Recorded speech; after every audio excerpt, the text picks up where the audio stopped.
Limu, someone needs to customize and save hundreds on car insurance with Liberty Mutual. Let's fly.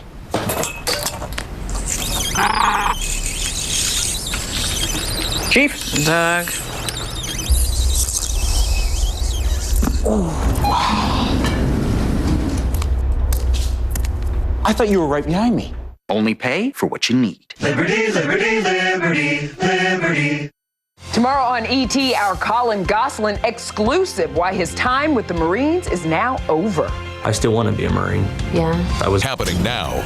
A metal fence, barbed wire, and an SUV, all impacted by a 12-year-old girl's body as she flew from her crashed car. I'll tell you what police say the driver did to cause this. A few highly isolated showers on authority radar. We'll get to those along with triple-digit heat, its return, and how hot it gets in just a bit. It's now down to 3. Vice President Kamala Harris has not yet made her pick for her running mate, but the field is narrowing. We'll tell you who's top of the list. The News at 5 starts right now. At first at 5, a vacant home, guns, and now an investigation into the shooting death of a 17-year-old. It happened this weekend at a party in far West Bexar County. The sheriff held a press briefing just about an hour and a half ago. Our John Paul Barajas was there and joins us live now. And JP, we understand so far no leads in this case. Steve Meyer, that's right. Sheriff Javier Salazar said at this moment in time there is no suspect information. He did say the 17-year-old in this case, Landon Reyes, was found dead in the backyard of, as you mentioned, a vacant, ready-to-move-in home. He says illegal parties at these types of homes is a growing trend that his office is seeing. This video I'm about to show you is a video of one of those parties, and if you look closely, you can see not just the amount of guns being waved around at the party, but also that many of them are high-caliber weapons. Now, this is not the same party where the 17-year-old was killed, but the sheriff says it's from the same night, Saturday into Sunday, and only a few miles away from where Reyes died on Rockmill Dam. He also says that there was roughly 100 people, all believed to be high school aged, in attendance at the party Reyes was at. I have heard some video in association with this case, and it is dramatic. There is a bunch of gunfire going on, and so quite frankly, I'm surprised not more people were hit. The sheriff says there was upwards of 20 rounds fired in the videos that he heard. As for what led up to that shooting, that is still being investigated as well. He says with anybody or if anyone has any information on this case, to call Crime Stoppers at 210-224-STOP. John Paul Barajas, KSAT 12 News. The crash was so loud and so intense, like you could feel the pressure. Like, it was very traumatizing. It just made you realize like how little life was and how everything just changes in a second. Could change in a second. A 12-year-old girl seriously injured. San Antonio police said the driver who caused that crash racing on the highway, and now they've arrested an 18-year-old male. That young girl, meanwhile, is still in a hospital this evening. Katrina Weber shows us how neighbors may have helped save her life. Flashing lights called attention to the crash near I-37, just outside the city-based Vista Apartments. But people inside the complex just before 11 last night got a close-up look at how bad things were. You could see the black smoke from right here off, like literally where the car landed right here. It was like a boom, and you could feel it, and I ran out. The neighbors on Southeast Military immediately jumped into rescue mode. They saw the wrecked car, then noticed a 12-year-old girl on the ground. She was just like curled up in a ball. Melanie Munoz says she quickly dialed 911, while others had to act fast to save the girl. And they had me on like a video with her, and she was breathing, and we moved her arm and straightened it out. This morning, both neighbors were back there taking stock of the damage in the daylight. You can tell just by looking, it was a forceful impact. It not only knocked down this fence, but also scattered car parts all over the area. It's right there, you can see. Audrey Robles' SUV also got hit by the girl who went flying. Police say neither she nor the driver was wearing a seatbelt. See how it dented? She hit so hard it dented the car. Police say the 18-year-old driver was racing on the highway and lost control. He's facing criminal charges. They say the girl's injuries are life-threatening. For neighbors, it was life-changing. Now I'm just like, you know, my little girl, like we're not taking no chances, no nothing. Like, put your seatbelt on. Trina Weber, KSAT 12 News. Street racing is not new to San Antonio. It's an issue we've talked about a lot in the past, and we have a KSAT Explains episode all about what's being done to curb this problem. You can watch that episode by scanning the QR code you see right here on your screen, or you can check it out on the KSAT YouTube channel. Let's take a traffic tour right now. Go around town. We're going to start at 410 West at Perrin Beidel. This is actually 410 in Starcrest looking that way. You can see traffic very heavy. There was a crash out here. It was cleared moments ago. 410 West at Perrin Beidel. Traffic is moving, though, in both directions. 410 at Austin Highway, which is kind of the other side of Perrin Beidel. You can see the exit right there. And like I said, traffic very heavy, but at least they're out of the way. This not moving, though. This is I-35 at I-37. I think it's where 35 exits to 37. Part of the problem is with 35 and I-10 itself. As you get on the ramps that take you to I-10 West downtown, big backups because of traffic and construction there. That's an area you want to avoid if you can. By the way, some work beginning today on the Santera Road Extension project. This is phase 1 of the project. Starting at the most eastern point of Santera Road near the northwest corner of the Community Bible Church property. Crews will be adding lanes, curbs, a raised center median with lighting in this area. The Northern Community Bible Church driveway is actually going to be closed during this time. However, the Gold Canyon driveway will be open. All this going on is get another hot day out there, Adam.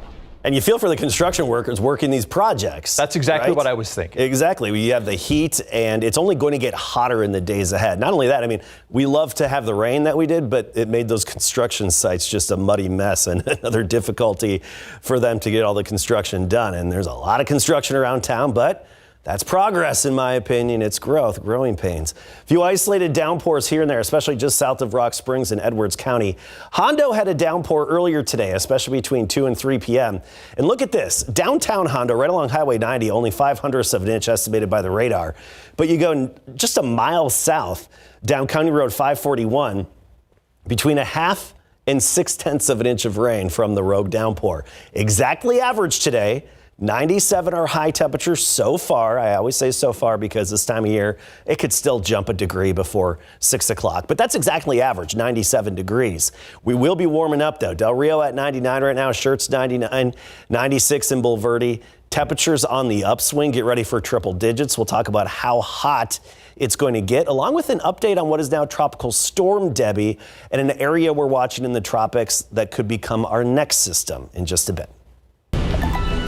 Thank you, Adam. Vice President Kamala Harris is making the biggest decision of her 2-week-old presidential campaign.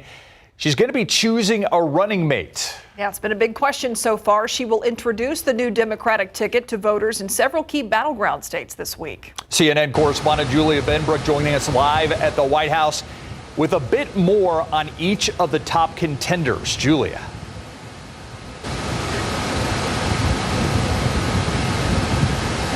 Well, this will be a big decision. While running mates are typically a political afterthought once they're announced, the Harris campaign knows that with many Americans still getting to know her, that this will give a key and early window into how she thinks.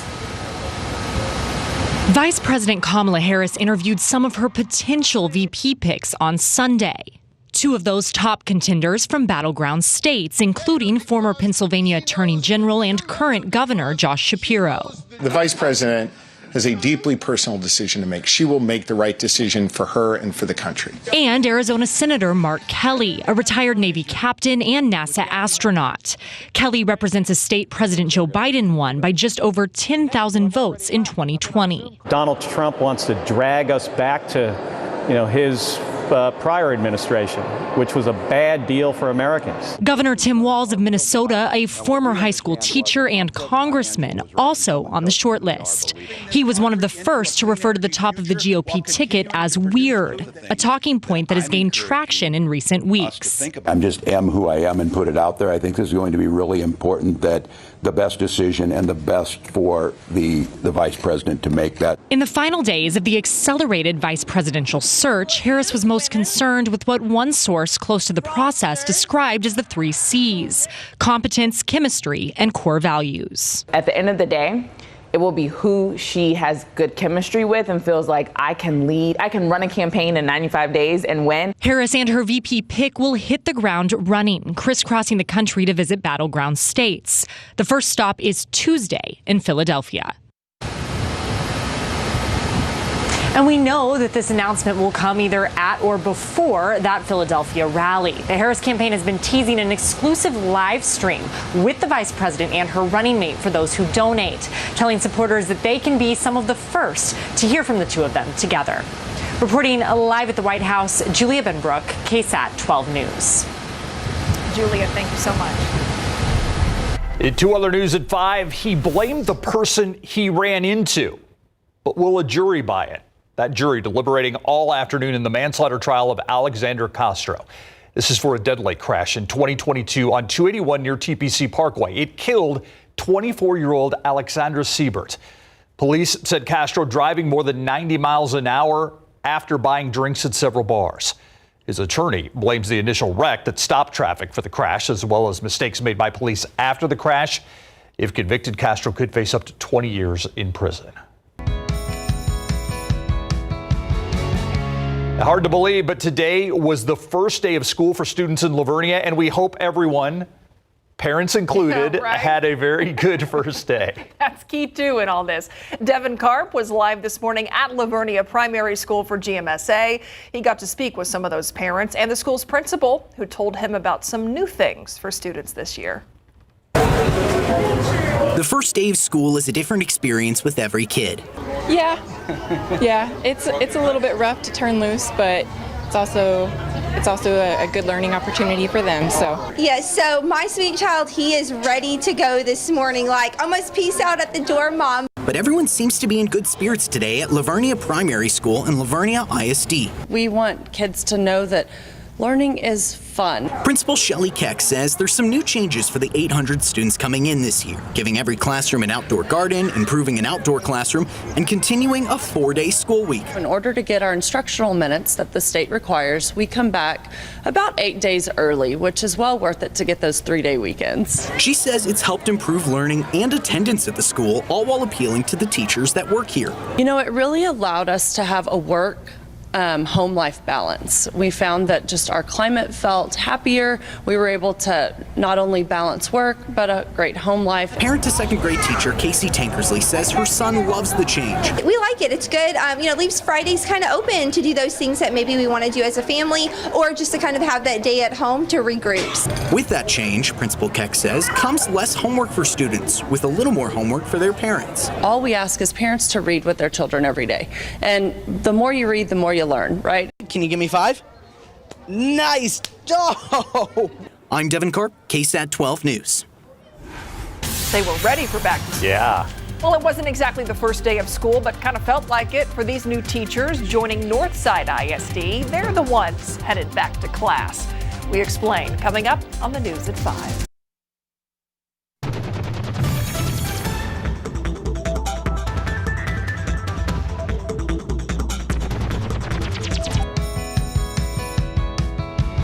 Well, we mentioned today was the first day of school in Livonia, but over in Northside ISD, it was time for new teachers to get schooled.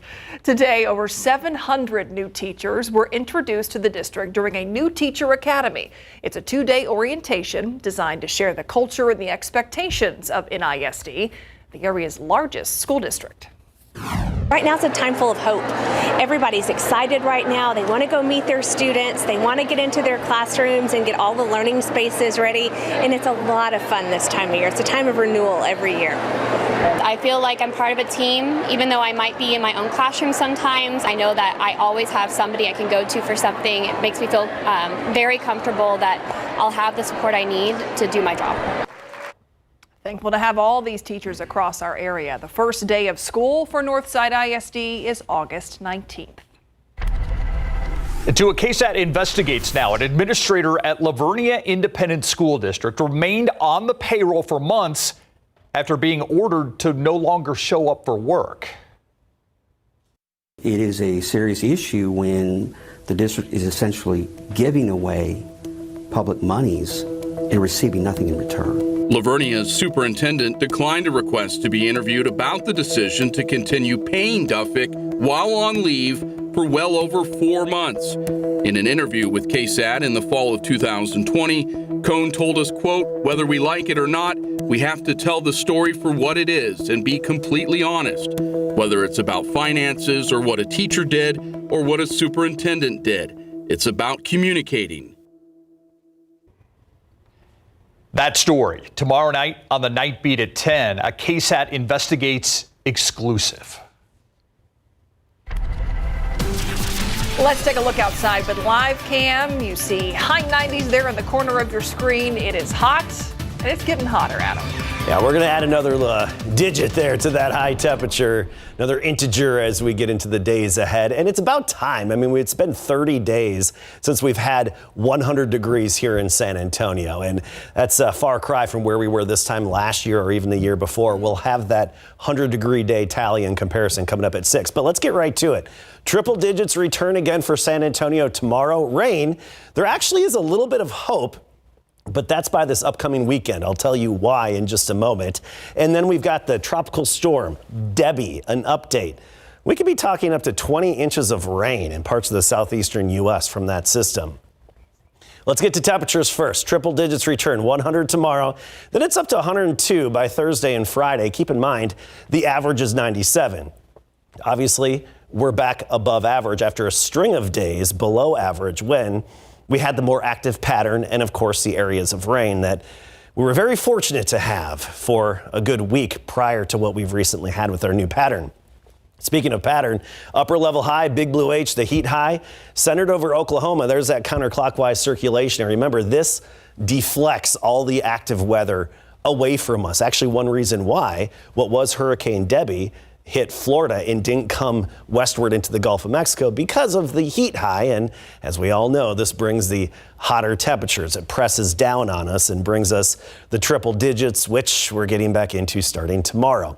Now, I do want to point out the center of the upper level high, that heat high, is going to drift westward over New Mexico this weekend, Saturday and Sunday. That gives us this northerly steering flow aloft, similar to what we had over the weekend when a few showers popped up. And I think we'll have a similar scenario as we get into the upcoming weekend, Saturday and Sunday, just isolated chances. And then upper level high, it's directly overhead again early next week. So bottom line, a 20% chance Saturday and Sunday. Isolated activity possible into this upcoming weekend, but nothing to get too excited about. Here's the latest look at what is still Tropical Storm Debbie. Made landfall around 6 a.m.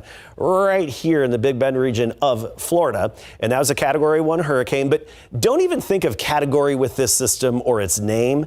Bottom line is this is not going to move much in several days, and it's going to be a major rainmaker. We could be talking historic rainmaker in parts of coastal Georgia and even up into the Carolinas. You look at the overall rainfall potential because this system's getting into a stalled weather pattern. It's kind of holding it up. 10 to 20 inches of rainfall possible.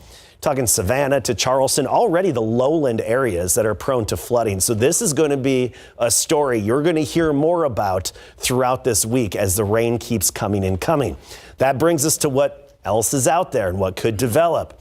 Little cluster of thunderstorms here near the Windward Islands. Not much to it right now, but as it moves westward, it does have that 30% chance of developing into the next tropical system. And if it does, its trajectory would likely get steered into the Gulf of Mexico and potentially Bay of Campeche as we get through the next 5 to 7 days. That's what we will be watching here in Texas over the longer range. 78 in the morning tomorrow, 93 at noon, 99 around 4 or 5 o'clock. But I think our high temperature is going to be 100 tomorrow, just briefly hitting triple digits. And that's going to be similar all across the area. As I mentioned, up to 102. But then this weekend, there's at least a little glimmer of hope. And, you know, we had that back to school story. Here we are again, first day. Oh, a little Natalia Mustang. The Grand Sunshine. I can't wait to see all those pictures. Yep. All right, thanks, Adam. Thanks, Adam. All right, I remember when I was playing high school football. Way back when? Yeah, we had leather helmets. Yeah, okay. the single bar. Yeah. Enough about that. Yes. But if I had my choice between 6 in the morning practices or midnight, I'd have taken midnight. Midnight practice under the lights at your own stadium. Yes. I mean, how awesome is that? And that's what Lytle Pirates football team did last night, a midnight practice. I mean, look at that. That's beautiful. And UTSA Roadrunners, well, the football team, they're really getting after it, so they took it easier today. Coming up.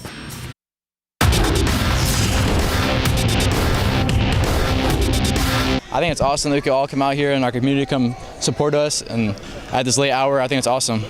Hudson Lindsay and the Lytle football team love the community support of the Pirates' midnight practice in big board sports.